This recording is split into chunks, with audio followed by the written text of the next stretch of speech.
Alright, greetings and welcome back, gentles and ladiesmen, to episode 8 of Exo... Yeah, it's episode 8. Episode 8, like Exiosode, of Spyro Enter the Dragonfly. Spyro to Ripto's Reclusion.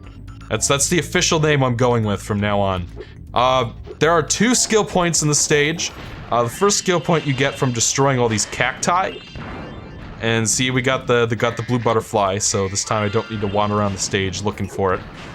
And second of the skill points involves these cat bats. As you can see, there's this thing you can put in your mouth and spit at the enemies. That's the easiest way to kill these guys. They will try to jump out of your way when you try to flame them. So shoot the rock at them. That is the most reliable way to kill them, and once you kill them, you will get a skill point. So I really don't understand why, like I said, I don't, like, the internal logic of skill points is something that's always confused me. Like, just the fact that there are no in-game hints as to what they are. And there was a commenter, Scatlick Sean, I believe, who suggested that there were in-game hints. I double-checked and I couldn't find them. Like, I booted up my 100% save file where I had not found any skill points. I looked at that. You do get a page that lists what skill points you've already found, but there are no in-game hints as to what skill points are or how to get them. It's basically like trophies from the PlayStation 3 and PlayStation 4, except the trophy list doesn't populate until you get the trophy. It's like if every trophy in the game was one of those damned hidden trophies that nobody likes. And that's what it's like. Now let's see, let's grab this bone. That should... Thank you, Spyro. Now I can put my friend back together. Please, take this as a token of my appreciation. A fairy left it with me a little while ago.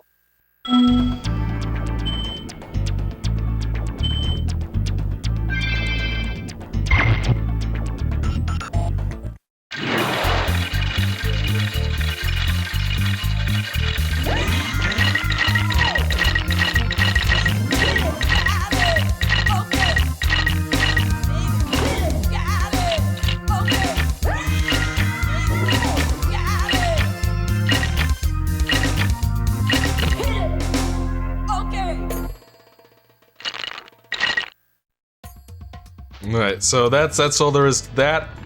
Like I was saying, like here's a new mechanic. Oh, you could break it with your fire breath? Shit, man, I played Spyro 2 and 3 so many times and I never knew that. Fuck, man.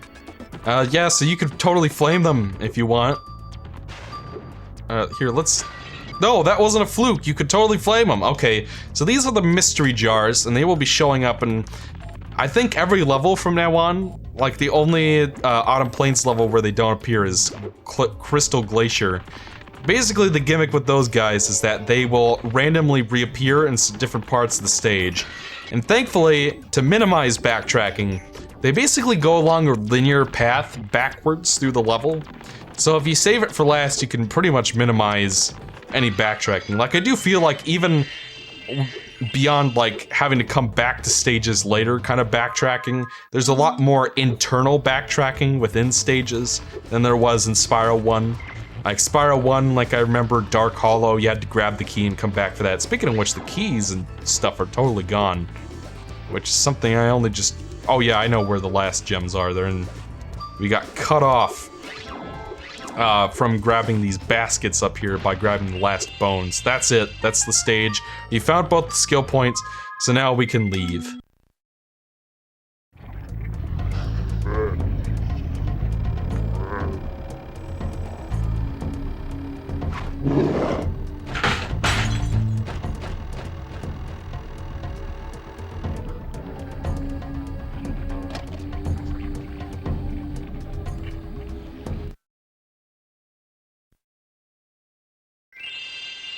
Well,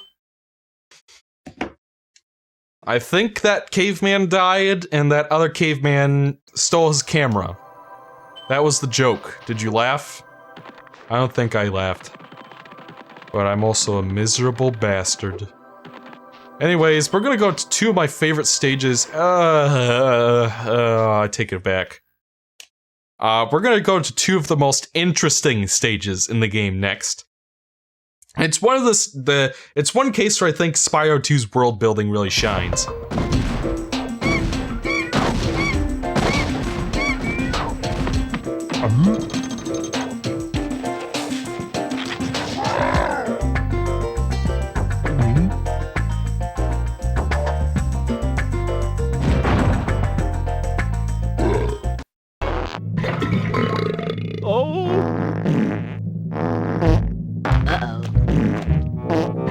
Oh no! I think I've had too much!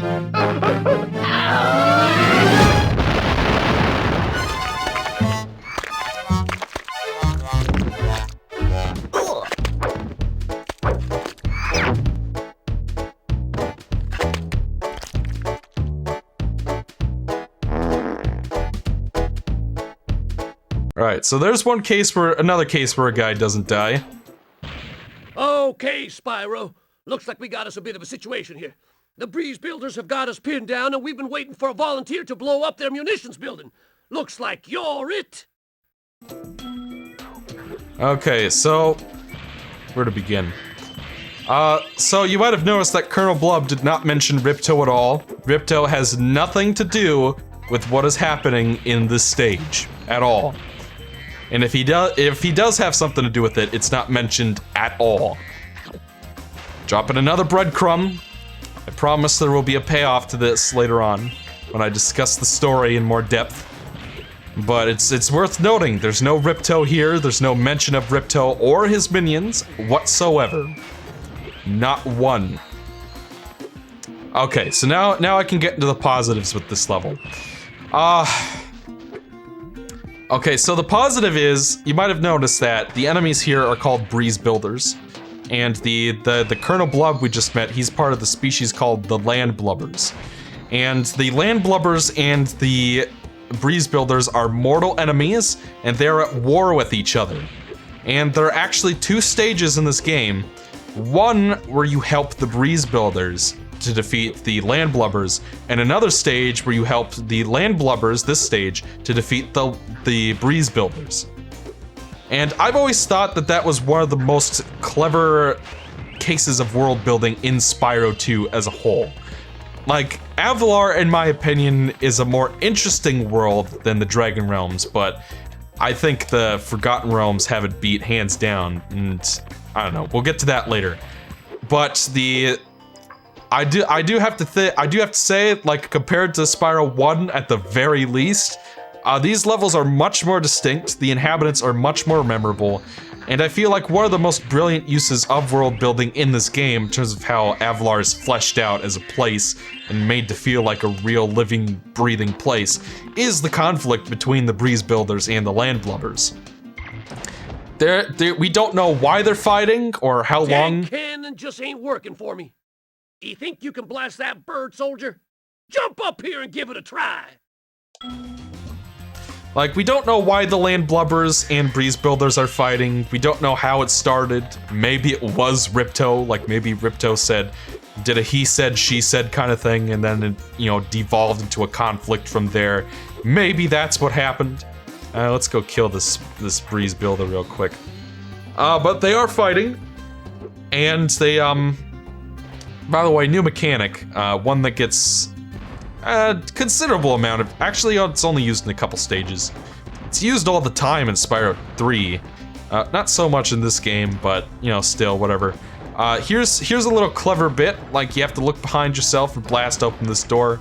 Like, one of the consistent threads in my Spyro 1 playthrough was that I always felt like there was always that one aha moment where you had to think outside the box in terms of the platforming. Like, when you're playing, Swampy Terrace or whatever, Terrace Village and Beast Makers, that aha moment when you realize that you can glide around the end, the building with the end level portal on it and reach an entirely new part of the stage you haven't been to yet.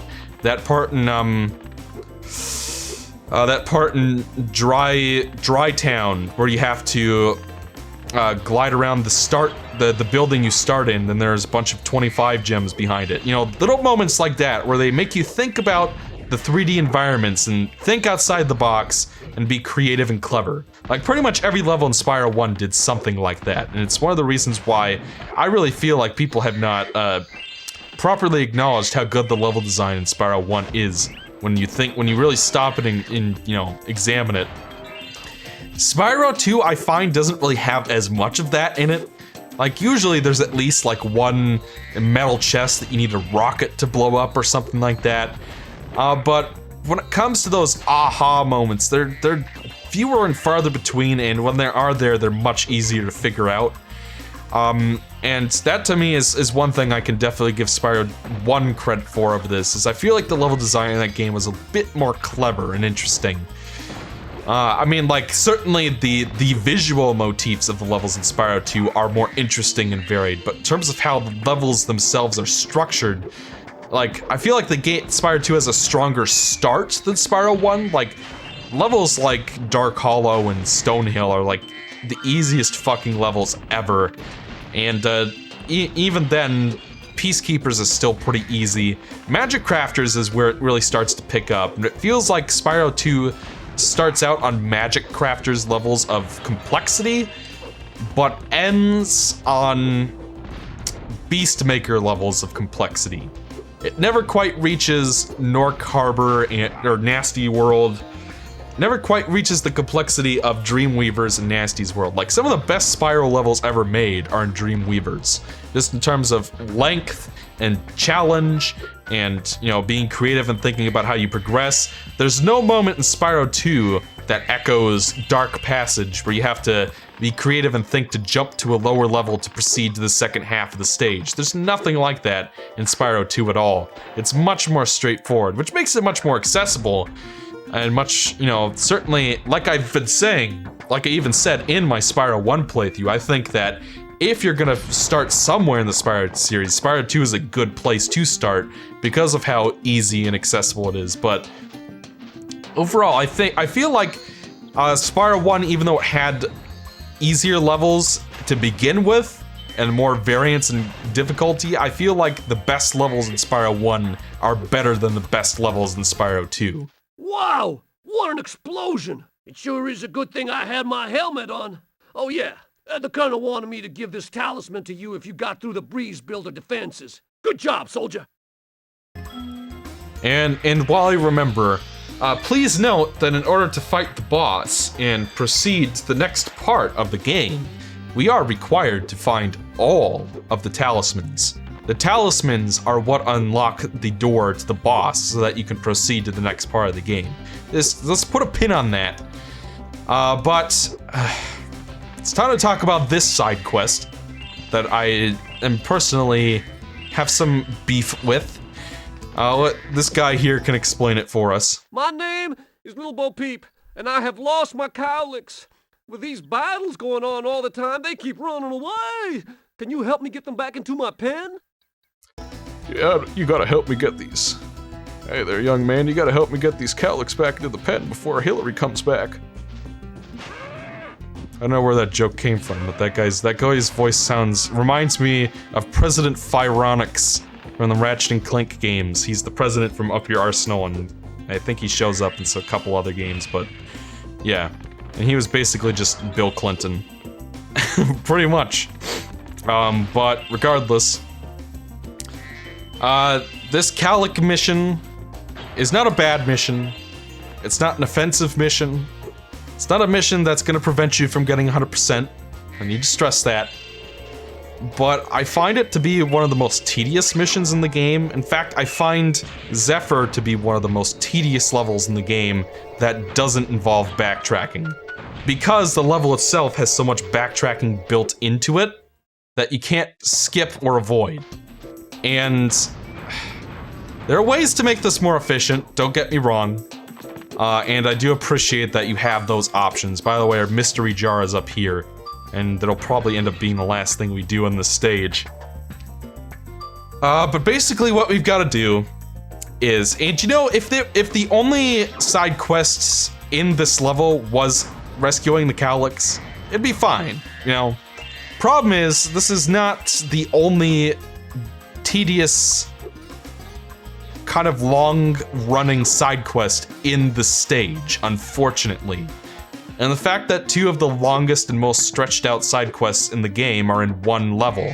Like if you look back here at the guidebook, for example, you look back at any other level like this, usually you have 3 orbs at most. And like when we get to the last few levels, those will have 4 because there are no talismans in them and whatnot. But Zephyr is the only last chunk of the game, don't want to spoil it yet.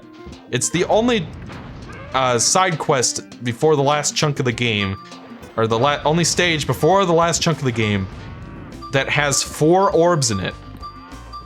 And it feels like the only stage that has 4 orbs in it, because not only do you have to wander around and herd these Cowlicks back to the pen, not only are there 2 rounds of the Cowlicks, not only is the stage itself very linear in the grand scheme of things, but there's another side quest after this that you have to do alongside the Cowlicks that goes on forever as well, and it has 2 parts. Spyro, I haven't gotten enough yet. Talk to him later. Try to save some time by trying to grab all the Cowlicks at once. Because you can bring them back one by one, but it's faster to bring them back all at once. what light from yonder window breaks? That window up there, dummy. The professor said he was working on a way to help me get back with Juliet, but I haven't seen him in a long time. So here is the second side quest I was referring to. And I find that Zephyr feels like the longest level in the entire game. Like, I swear to God, we're gonna be playing the Breeze Builder level after this, and it is like half the length of Zephyr for some reason. But this is basically a puzzle section, and if I were to cut something from the level, I'd cut the Cowlicks and keep this section and make it longer or something, or maybe have the Cowlicks minigame be set to like a more confined part of the stage or something, and not have 2 more Cowlicks in this area of the stage. Like, seriously, there are 2 more Cowlicks down here, and then there are the other 2 that we passed on our way here, and you have to bring all of them back to get the 2 orbs. Like, if you just need that 1 extra orb to reach the final boss, or whatever, you know, whatever the orbs may be for, spoilers, then you can just do 4 or 5 Cowlicks, get the 1 orb, and call it a day. Or, since this game is really generous with how many orbs you need, you could probably just skip it entirely, if you wanted. But when I play collectathon games, I play to 100%, and believe you me, even though I have defended, to some extent, the boxing minigame in the 3rd Spyro game, I don't think it's excused just because it's optional, believe you me. And it's like, we didn't need both Cowlicks and this giant seed minigame in one stage. They could have put these minigames out into 2 different stages.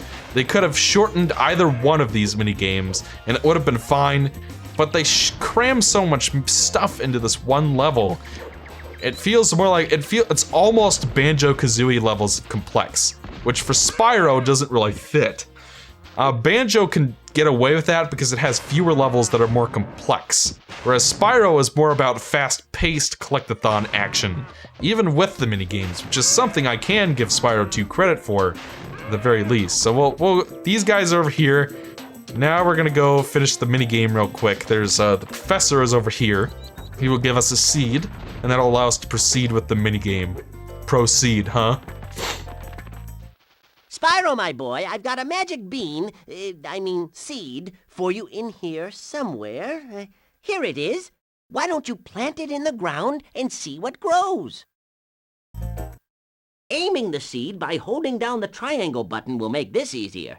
Oh, and if you ever need your seed back, just flame the plant and it will turn back into a seed again. So that's this minigame. It's a puzzle section. And, you might have remembered I mentioned earlier that pretty much every minigame I can criticize in Spyro 2, I can find a better version of in Spyro 3. There's actually a really fun puzzle platforming section in Charmed Ridge in Spyro 3 that has a similar idea to this, where it's basically, you gotta figure out where to plant the seeds so that you can proceed with the stage. I keep making that pun by accident, goddammit. But in Spyro 2, there's only one really correct way to do it, and it's really obvious. Like, this first chunk is probably the most challenging thing to figure out, but after that, it pretty much becomes a linear platforming section, except for the very end. And oh god, that noise. The seed section in Spyro 3 is much better than this, I must say. How did I manage to do this?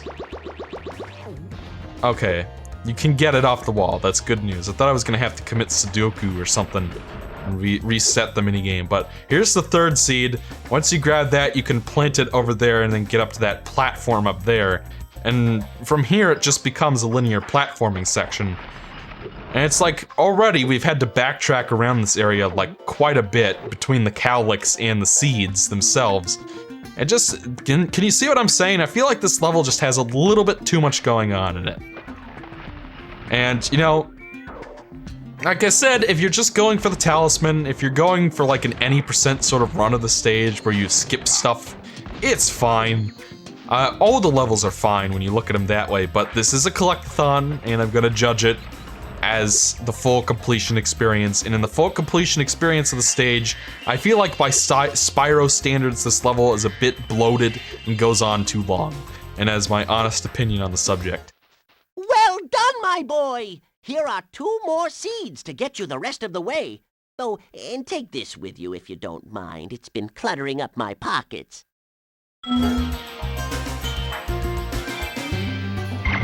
Okay, so now we have 2 more seeds. I'm gonna try not to fuck up this time. Spit this one up there. Gotta be kidding me with this. Grab it.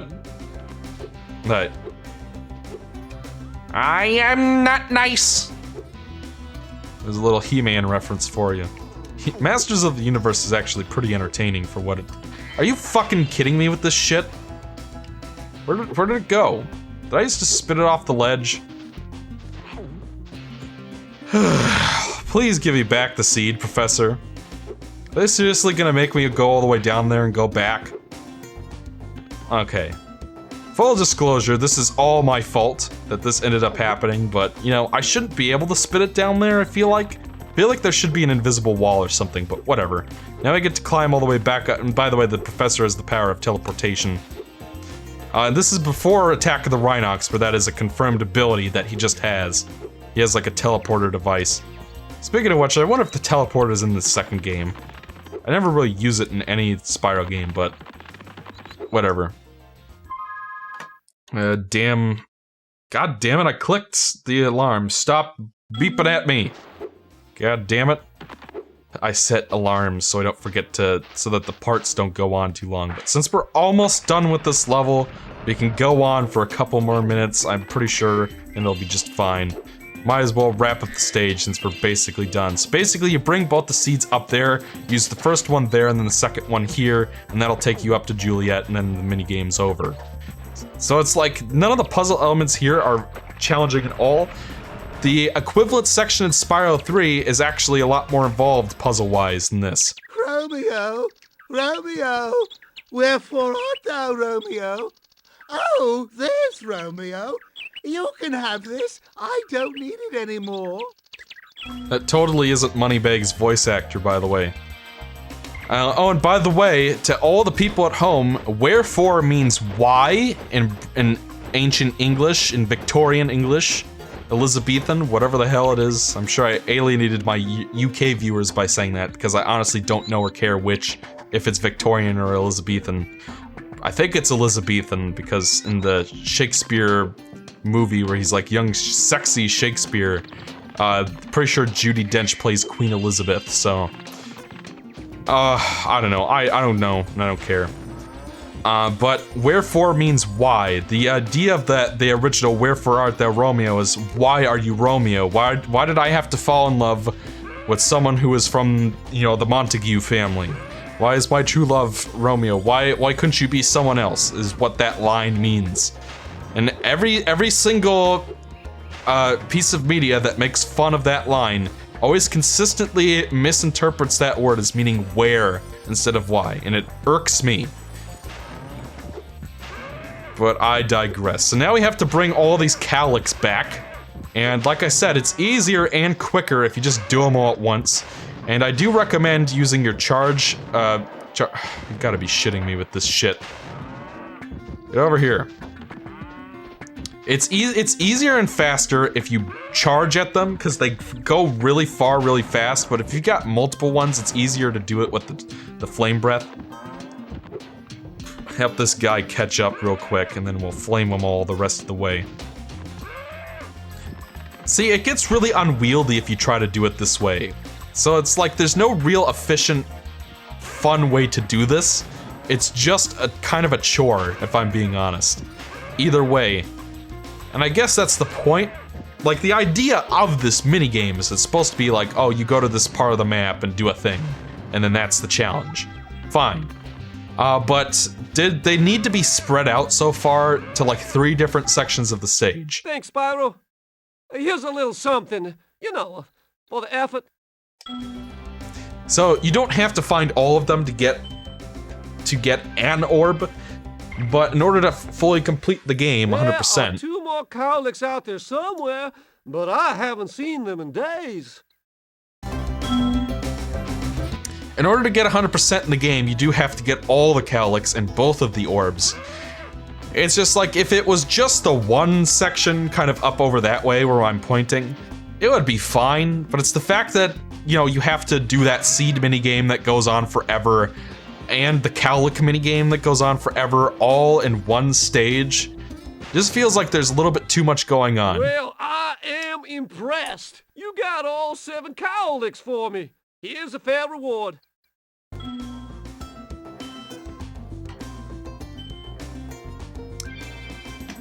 It's just a little bit too much going on, is all I'm saying. Just a second. To check the FrameMeister. I'm using both the FrameMeister and the OSSC for this playthrough, by the way.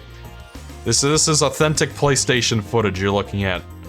All that we got left is the mystery jar. Yeah, remember that? We still have to do, even after all that shit we just did, we have to do a mystery jar too. So it's just like, how much stuff can we cram into one level? It's just fine, content, that's great, but you probably could have put this mystery jar in Crystal Glacier instead. That level didn't have a mystery jar, and it was much shorter than this, so it feels like more appropriate to have it there. But for some reason, even after 4 orbs worth of minigame content going on, 2 of the longest side quests in the game, we need a mystery jar too, because this level wasn't long enough. You see what I'm getting at? Feels like there's just a bit too much going on, and apparently we haven't found all of them yet. And I have no idea where it is, so I'm gonna cheat and use my gem finder real quick. I'll bet it's that balloon I broke earlier. So this is how you, yeah, there it is. It fell off the ledge. And that's why I didn't get it earlier. That's it, we're done this level. So, let's, yeah. We'll leave the stage and we'll call it apart. This went on just a bit longer than I'd like.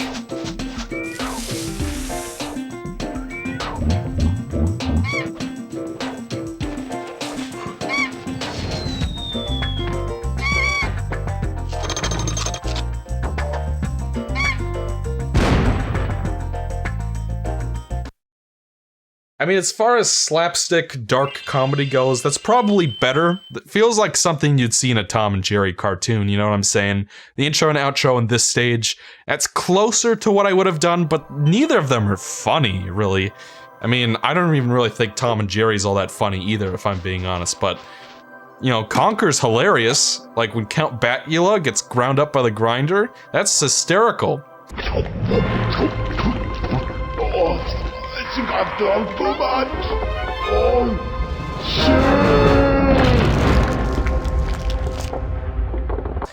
shit. That cutscene was not hysterical, in my opinion, but whatever. Join me in episode 9. We'll continue our romp through Autumn Plains and hopefully talk about stuff. Till then, I'm Exo and I'll see you guys next time.